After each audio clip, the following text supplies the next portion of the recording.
ಕದನ ವಿರಾಮ ಘೋಷಣೆ ಮಾಡಿ ಆಯಿತು. ಸಾಕಷ್ಟು ಅಲ್ಲೋಲ ಕಲ್ಲೋಲವಾಗಿದ್ದಂಥ ಜಮ್ಮು ಕಾಶ್ಮೀರದ ಪರಿಸ್ಥಿತಿ ಅಂದರೆ ಜನಗಳ ಮನಸ್ಸಲ್ಲೇ ತುಂಬ ಆತಂಕ ಇರುತ್ತೆ. ಏನು ಮಾಡ್ತಾರೋ ಏನೋ, ಯಾವಾಗ ದಾಳಿ ಮಾಡ್ತಾರೋ, ಯಾರು ಹೊಡಿತಾರೋ, ನಾವು ಇಲ್ಲಿರಬೇಕಾ, ಬೇರೆಯವ್ರಿಗೆ ಹೋಗಬೇಕಾ, ಬಂಕರ್ಗಳಲ್ಲಿರಬೇಕಾ, ನಮ್ಮ ಜೀವನ ಏನು, ಕುರಿ ಮೇಕೆ ಸಾಗಾಣಿಕೆ, ಪಶುಸಂಗೋಪನೆ ಇವುಗಳ ಗತಿ ಏನು, ಶಾಲೆ ಗತಿ ಏನು, ಅರ್ಥ ಆಯ್ತು. ನಾವು ಆಚೆ ಹೋಗಬೇಕಾ ಹೋಗಬಾರ್ದಾ, ಕೃಷಿ ಹೇಗೆ, ದುಡಿಮೆ ಹೇಗೆ, ಹೈನುಗಾರಿಕೆ ಹೇಗೆ ಎಲ್ಲ ಇರುತ್ತಲ್ಲ ಮನುಷ್ಯ ಅಂತ ಬಂದಾಗ, ಜಾಬ್ ಕಥೆಗಳೇನು, ಇದೆಲ್ಲ ಪ್ರಶ್ನೆಗಳಿರ್ತಲ್ಲ. ಇದೆಲ್ಲ ಪ್ರಶ್ನೆಗಳಿಗೆ ಇದೀಗ ಉತ್ತರ ಸಿಗ್ತಾ ಇದೆ. ಜಮ್ಮು ಕಾಶ್ಮೀರ ಸಹಜ ಸ್ಥಿತಿಗೆ ಬರ್ತಾ ಇದೆ.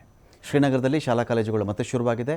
ಶಾಲಾ ಕಾಲೇಜಿಗೆ ವಿದ್ಯಾರ್ಥಿಗಳು ಹೋಗ್ತಾ ಇದ್ದಾರೆ. ಇಷ್ಟು ದಿನ ಎಲ್ಲ ಬಂದಾಗಿದ್ದಂಥ ಶಾಲೆಗಳು ಮತ್ತೆ ಓಪನ್ ಆಗಿದೆ. ಮಕ್ಕಳು, ಅನೇಕ ವಿದ್ಯಾರ್ಥಿಗಳು ಇದಕ್ಕೆ ತುಂಬ ಖುಷಿಯಿಂದ ಇವತ್ತು ಮತ್ತೆ ಶಾಲೆ ಓಪನ್ ಆಯಿತು ಅಂತ ಹೇಳಿ ಹೋಗ್ತಾ ಇದ್ದಾರೆ.